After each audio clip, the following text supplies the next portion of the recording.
Welcome back. You are watching The Agenda. So a Pretoria businessman is in captivity after being held hostage last November, or was in captivity after being held captive. Now his captors have been sending gruesome videos to his family depicting his torture.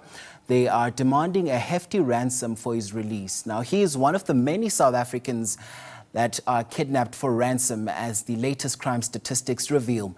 Now, in such a situation, what does one go through physically, mentally, and even spiritually? For more on this, we bring into the conversation a South African man who is a former hostage, Gerco van Deventer, joins us now. Thank you so much for your time, Mr. van Deventer, on the program. So, how does it feel to be held hostage? And take us through your experience. It's very difficult to describe for anybody, and for anybody to really understand what the situation is like to be held captive. The biggest thing is that I had to do was to accept that I was a hostage.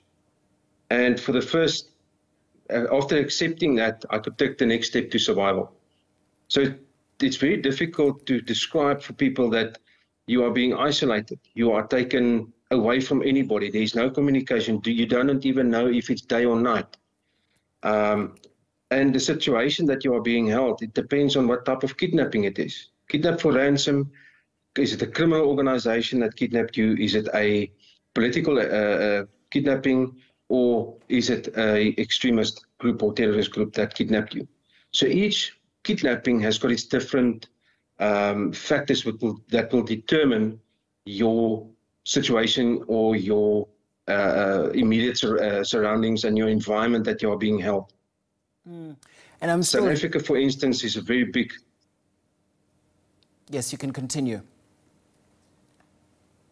In South Africa, you have a large criminal element in kidnappings where it is for money. It is not there's no ideology behind it. It is purely criminal. And then you sit with, it's not always long term, which is very surprising for the kidnapping that we are talking about from last year, that it's been for quite a while.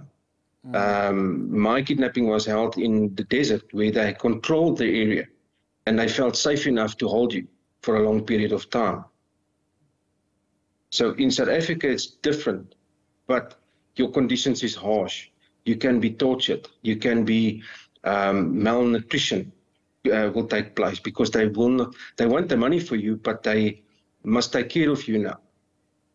And if they do not have that facilities or that environment available that they absolutely control, it's going to be very difficult, and your situation will be extremely, extremely difficult.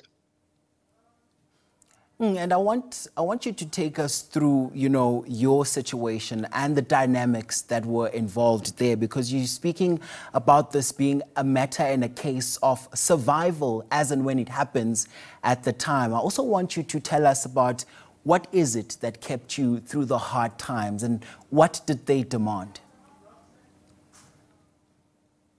My initial kidnapping was purely money driven.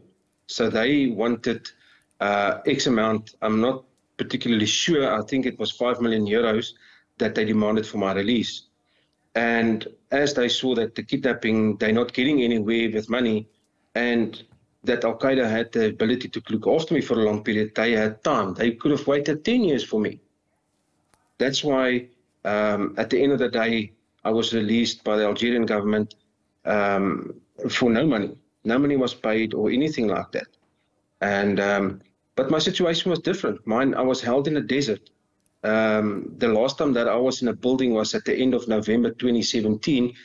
It was the last time I was in a building for more than 6 years, for 6 years and 12 days, if I want to be precise.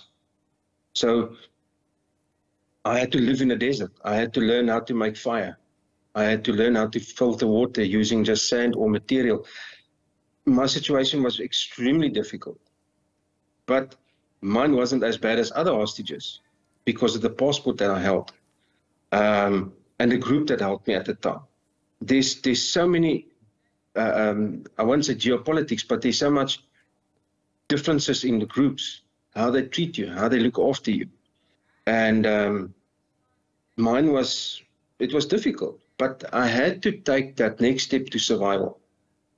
And by using the tools and training that I've received in my military experience and my military training in the South African Defence Force, I was able to utilize those skills and to activate my survival center in my brain and to preserve myself. And I knew what I had to do to stay in the first place safe, but also I had to learn and look at the triggers that will cause a certain psychological reaction. And by using the tools that I had, it's important to make that decision how you want to survive. So it's all about your choice is, am I going to survive in one piece? Am I going to survive psychologically stable? Or am I going to sit and cry about my situation, which will not change anything? But by accepting and making the choice how you want to survive, you can take the steps to that point of survival. And just for a quick point of clarity as well, Mr. Van Deventer, did you say that you were held captive by Al-Qaeda? I'll just ask you to please clarify that from me. And from what I also understand is that all this was happening far away from home. What effects did this really have on your spirituality, your mental ability as well? Just talk to us about that and what toll it had on your mental health as well. Yes, I was kidnapped by an armed group in Libya, but through their tribal connections, I was sold off to JNIM, which is the Al-Qaeda branch in the north of Mali. And that was purely because they saw another opportunity to have money.